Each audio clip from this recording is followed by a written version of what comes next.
Então essa confiança, a confiança que Abraão teve, que foi uma fé inabalável. A fé que Nossa Senhora teve. Então, para que o impossível de Deus aconteça na minha vida, para que o impossível de Deus aconteça na sua vida, só é preciso que você acredite. Difícil, não é? Fala, mas é tão simples, né? E ao mesmo tempo tão difícil, né? Porque ao mesmo tempo que a gente dá um passo, a gente fala, mas será?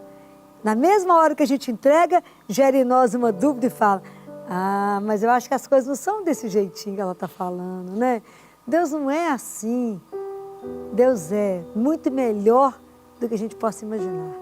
Deus é muito maior do que a gente possa tentar pensar.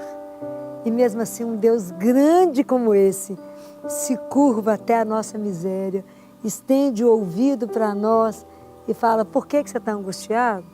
Você está preocupado com o que mesmo?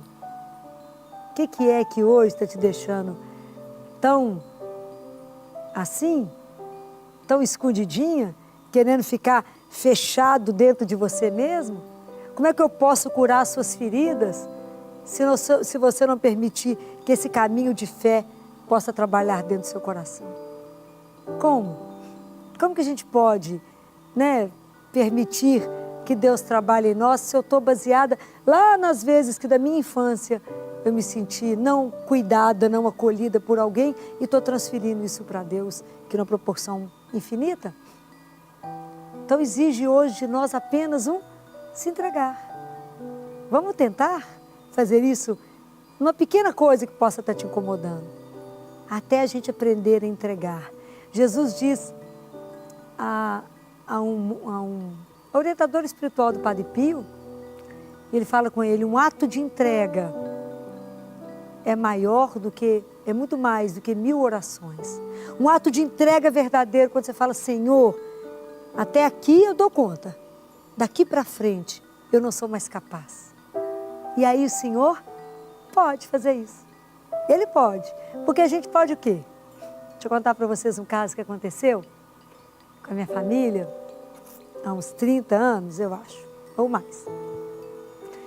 Havia uma mulher no interior, numa zona rural da minha cidade, de Oliveira, com uma filhinha muito doente.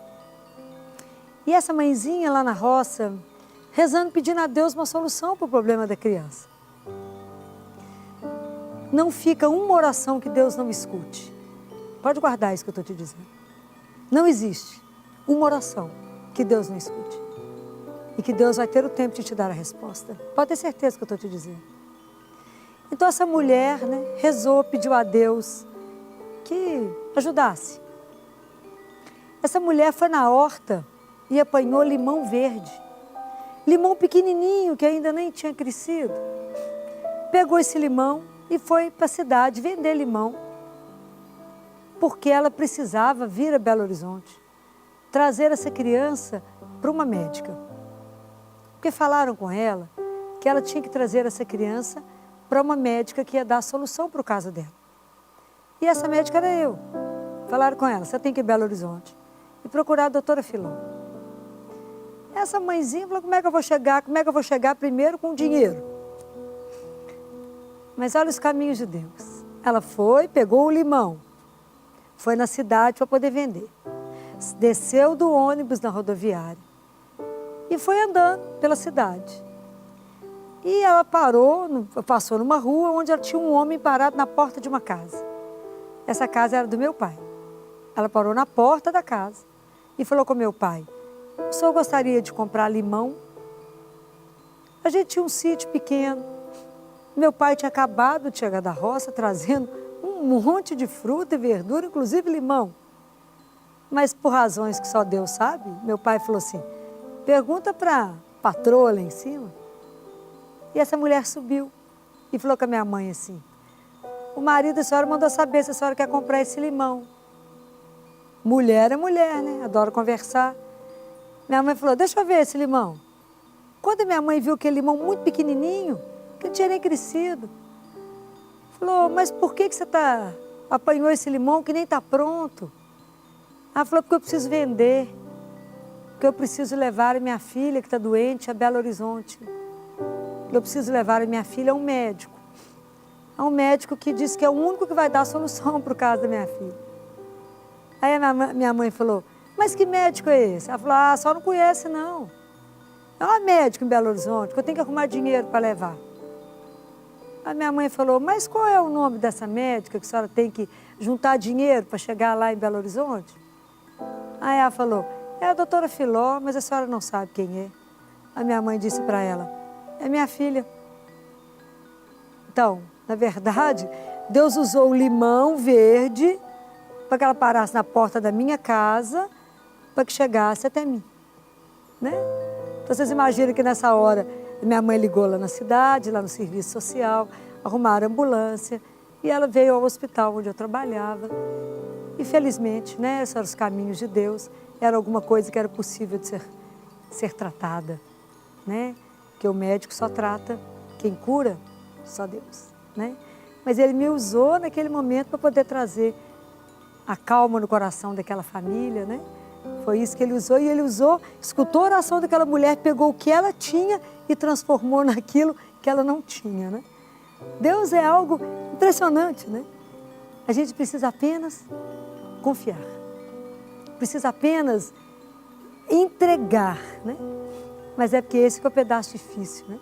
Então a gente precisa aprender a rezar aquilo que os discípulos pediram a Jesus, né? Senhor, nos ensina a rezar. A gente precisa entrar na escola de Jesus de oração.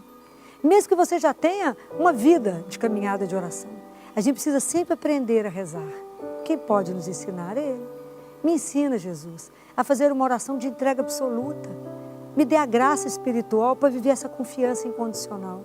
Porque eu não sou capaz, né? Eu não sou digna, né? Eu não sou digna de poder viver diante de um Deus vivo.